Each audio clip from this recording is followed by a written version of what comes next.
So this is pretty interesting because you notice that I don't like to use certain words with certain phrases because I feel that when they're used together, they create something in my like subconscious or conscious. I have still not landed my finger on those two distinctions. That's driving me a little bit mad, but that's not here nor there. If certain phrases contain certain words, and there's no like scratching of it, like and not that I want to avoid the words. I want to make notice that those words put together create something in my head that will probably make me uh, act or revert because I am telling myself the opposite of what I want to create, the aim. So I noticed that when Alan Watts was speaking, whatever that speech was, I don't even know if it's Alan Watts, it doesn't really matter because it's a great speech, because it changes the tone in the music. Once it's going to quit the lecture and go to the fun part. Love is the fun part. And I noticed that there were clicks on the on certain words, and then it made a lot of sense. And when I said that, I said, "Oh my God, that's great! I'm so grateful for that." Because otherwise, I would have been stuck on on the words that I don't want to be stuck on. And also, I noticed. Well, I remember it brought me back to when I was doing the ceremonies back in 2022 in when was it? When I say that it was September or something like that. Yeah, it was before October or early October actually. I found those two books. I found a puzzle, and then I had Alan West said something about puzzle, and I said I need them something for I didn't do the puzzle. And because I saw the puzzle, and I said, oh, I love puzzles, and I think life is a puzzle, and I think I'm a puzzle, and I said, well, what the fuck? When I saw the puzzle, I looked at it, I looked at the colors, it's so very interesting, and I wanted to do it. Everything in me wanted to do it, or I don't know, I thought that I needed to do it. I felt like it was something that I needed to do, and when I saw that I needed to do the puzzle, I said, the heck no. I took it out and I saw it and I put it together. I touched it. See, I don't want to. That's the truth. I do not want to solve this puzzle. I don't care what it is and how enticing. I don't want to solve it. So I put it on the side and I saw the two books. And it triggered me because it was the same books and they had no purpose. And it was the boy, the horse, and the whatever, and the cake. The what is it? What is the other thing? The mole and the cake. And so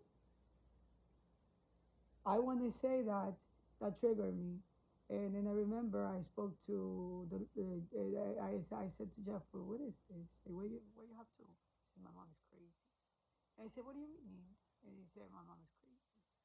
She's like, she's not there.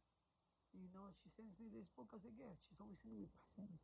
I don't know why she sends me so many presents. I said, because that's a love language, probably.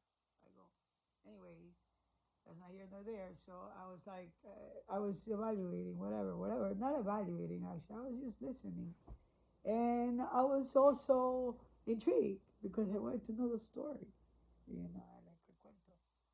So then just when his mom arrived, I asked her about the book because I thought it was interesting. It was two, and Jeff gave me his story, and then his mom gave me his story, and then she told me what had happened and how she had ordered the same order twice for some reason, and in that order was that book that she was sending Jeff because she thought it was something that he can put his heart to. Like she thought it was a lovely thing to do for him. she was very interested in Jeff as a little boy now at this point, and he was an adult, so they were like in bad timing, and it was interesting. Anyways, well, I got entertained, and the puzzle was no different to me.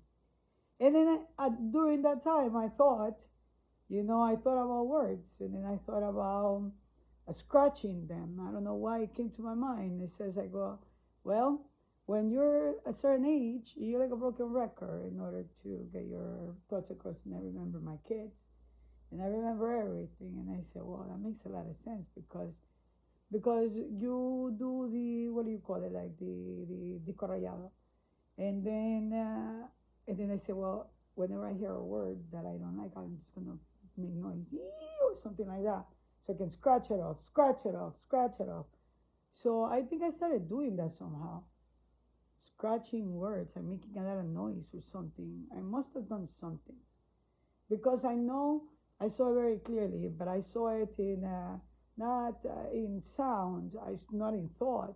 I saw it like in drawing, like actually words being scratched off like this. And I heard it as static, as using static when a voice or a tone or a word that I interpret with a tone or something like that.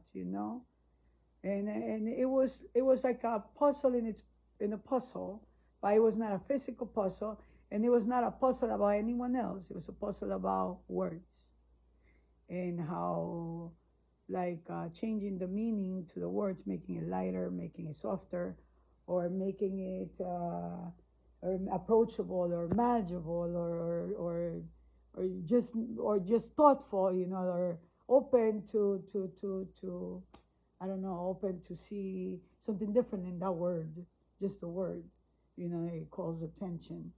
Because if you put a phrase or a meaning to it, it's like hard for, I guess, people are very entertained today. So I say I get entertained a lot, so I can relate, you know. And I thought that was a good idea.